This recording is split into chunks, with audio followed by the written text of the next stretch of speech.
प्यारे बच्चों, आज मैं वर्ग 9-10 के छात्र छात्राओं के लिए अर्थालंकार के विषय में बता रहा हूँ। इससे पहले हम लोग शब्दालंकार के विषय में पढ़े थे, जिसमें शब्दालंकार के 3 भेद अनुप्रास, यमक और अश्लेष अलंकार के बारे में पढ़े थे। तो आज हम लोग अर्थालंकार, ये दूसरा जो भेद है, इसके विषय में हम लोग समझेंगे। तो अर्थालंकार शब्दालंकार में हम लोग पढ़े थे, जहाँ शब्द के द्वारा चमत्कार या विशेषता का बोध होता है, तो वहाँ पर हम शब्दालंकार कहते हैं। लेकिन आज हम दूसरा भेद पढ़ेंगे, अर्थालंकार। इस अर्थालंकार में अर्थ के द्वारा अर्थात भाव के द्वारा विशेषता का बोध होता है। तो इसमें वैसे कई भेद है, लेकिन पाठ्यक्रम के अनुसार हम लोग 5 भेद के बारे में पढ़ेंगे। उपमा अलंकार, रूपक अलंकार, अतिशयोक्ति अलंकार, उसके बाद उत्प्रेक्षा अलंकार और मानवीकरण अलंकार के विषय में समझेंगे। तो अर्थालंकार में पहला भेद है उपमा अलंकार। तो अर्थालंकार में उपमा अलंकार के बारे में हम लोग समझेंगे। तो उपमा अलंकार का इस तरह से परिभाषा है कि जब किसी वस्तु या व्यक्ति की विशेषता दर्शाने के लिए उनकी समानता विशिष्ट वस्तु या व्यक्ति के साथ की जाती है, तो वहाँ उपमा अलंकार होता है। तो यहाँ इस उपमा अलंकार के लिए इसके 4 अनिवार्य अंग होते हैं, जिसमें चारों गुण की उपस्थिति होती है, तो उसे हम पूर्णोपमा अलंकार के नाम से जानते हैं। यदि किसी एक की अनुपस्थिति हो तो लुप्तोपमा होती है। तो यहाँ पर ये 4 अनिवार्य अंग जो इसके हैं, इसमें पहला है उपमेय, दूसरा है उपमान और तीसरा समान धर्म और चौथा जो है ये वाचक शब्द है। तो पहले हम इन चारों के विषय में समझेंगे। तो ये उपमेय जो है, जिसकी समानता की जाती है, उसे हम उपमेय के नाम से जानते हैं। उपमान, जिस विशिष्ट वस्तु से समानता की जाती है, उसे हम उपमान कहते हैं। फिर समान धर्म, जिस गुण विशेष के लिए समानता की जाती है, उसे समान धर्म के नाम से जानते हैं। और चौथा है वाचक शब्द, जिस शब्द विशेष से समानता की जाती है। तो यहाँ हम एक उदाहरण देखते हैं। चांद सा सुंदर मुख। यहाँ चांद सा सुंदर मुख में हम देखते हैं कि यहाँ मुख की तुलना की गई। तो मुख की तुलना की गई है, तो जिसकी तुलना की जाती है उसे हम उपमेय के नाम से जानते हैं। तो ये मुख यहाँ उपमेय हुआ। उसके बाद जिस विशिष्ट वस्तु के साथ तुलना की जाती है, उसे हम उपमान के नाम से जानते हैं। तो यहाँ मुख की तुलना जो है चांद से की गई। तो इस तरह से चांद जो है उपमान है। अब किस गुणधर्म के लिए समानता दर्शाई गई है? तो सुंदरता के अर्थ में। तो ये सुंदर जो हुआ, ये समान धर्म। फिर समानता दर्शाने के लिए शब्द कौन सा प्रयुक्त हुआ है, तो ये सा है। तो इस तरह से ये सा वाचक शब्द हो गया। तो इस तरह से हम उपमा अलंकार में जो चारों अंग है ये सभी इसमें विद्यमान है। इस तरह से ये यहाँ पूर्णोपमा। उसी प्रकार से यदि कोई भी गुण इसमें से अनुपस्थित हो तो उसे हम लुप्तोपमा कहते हैं। दूसरा पूर्णोपमा का उदाहरण है पीपर, पात, सरिस, मंडोला। यहाँ भी हम देखते हैं कि चारों गुण यहाँ विद्यमान है। इस तरह से ये पूर्णोपमा है। अब हम एक लुप्तोपमा का उदाहरण देखते हैं। बिजले से विकराल।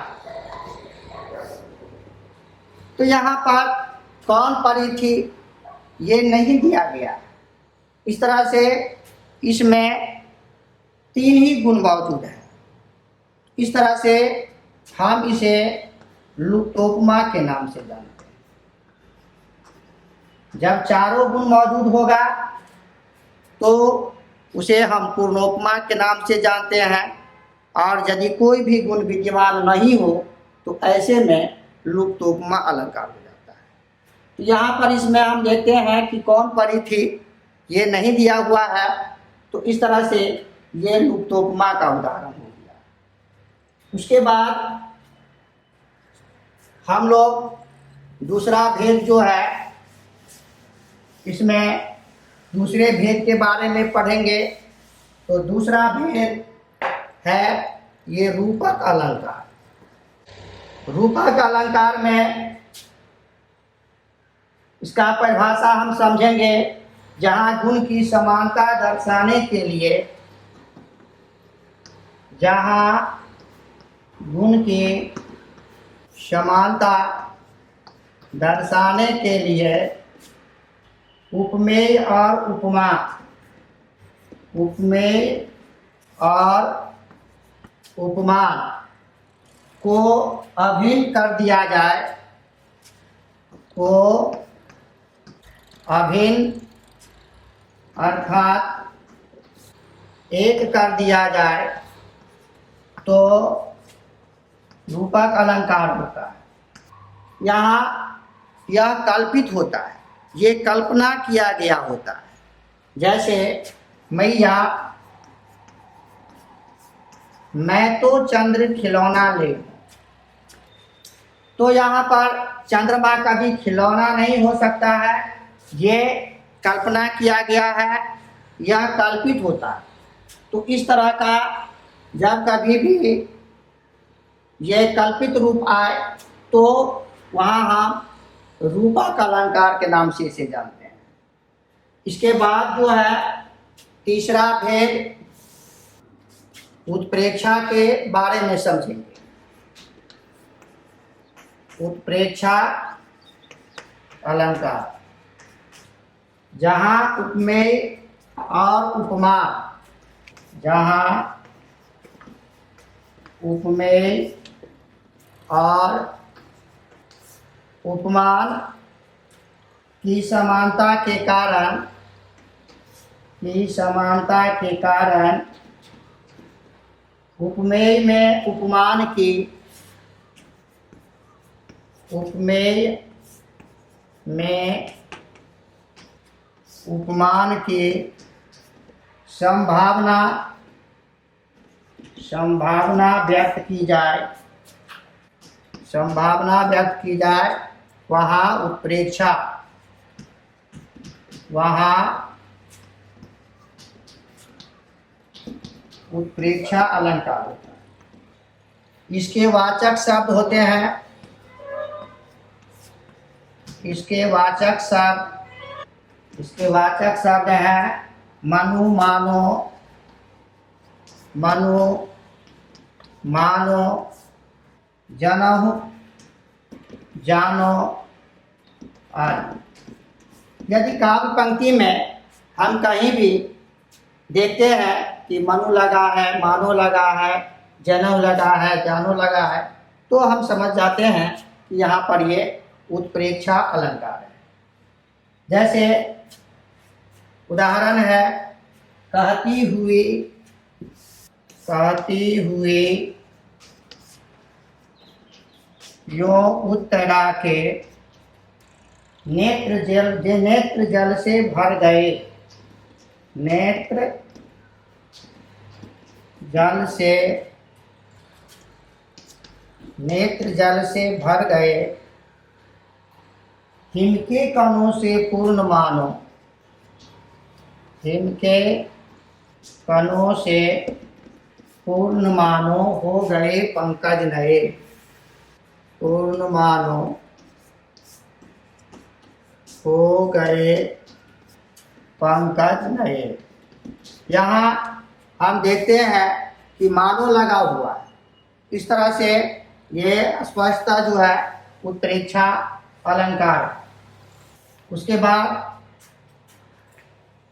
हम लोग आगे चौथा अतिशयोक्ति। तो यहाँ पर स्पष्ट है कि अतिशय उक्ति यानी विशेष कथन। जब हम काव्य पंक्ति में किसी भी चीज़ को बहुत बढ़ा चढ़ा करके कहते हैं तो वहाँ पर अतिशयोक्ति अलंकार होता है। जैसे उदाहरण से हम समझेंगे, देख लो साकेत नगरी है यही, स्वर्ग से मिलने गगन में जा रही। तो यहाँ पर साकेत नगरी के विशेषता को बताया गया है। और उदाहरण है, हनुमान की पूंछ में लगन न पाई आग, लंका शीघ्री जल गए निशाचर भाग। तो आगे है, आगे नदिया परी अपार, घोड़ा कैसे उतरे पार, राणा ने सोचा इस पार, तब तक चेतक था उस पार। तो यहाँ चेतक के चाल को जो है बहुत बढ़ा चढ़ा करके कहा गया है। तो इस तरह से हम लोग आज अर्थालंकार के विषय में पढ़े। इसके बाद हम लोग आगे रस के बारे में पढ़ेंगे। आप लोग रस को पढ़ करके आएंगे। धन्यवाद।